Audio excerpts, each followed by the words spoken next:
In this video, I'm gonna teach you how to deposit money in an ATM through the TD Bank. It's a very quick and easy process, so make sure to follow along.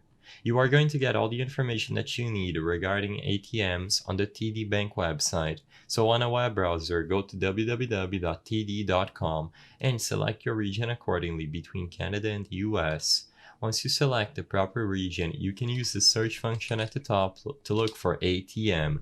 As you can see, you are going to get a bunch of search results with ATM focused articles. I recommend that you take your own time if you need additional help understanding how ATM works and you read through all of this. They have working hours for all ATMs, how they work, and fees. So all that you have to do after you are aware of how the process works is to click this first popular article, where is the nearest TD Bank ATM or store.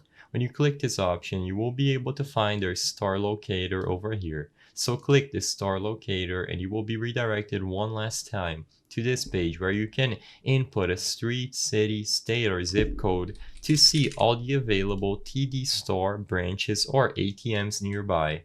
After you look up the place, you will be able to browse through all of the results and choose from one of these branches to go to an ATM and deposit your money.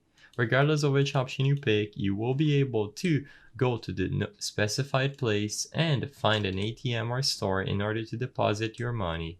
I hope I was able to help you on how to deposit money in ATM on the TD Bank. If this video helped you, please be sure to leave a like and subscribe for more quick and easy tips. Thank you for watching.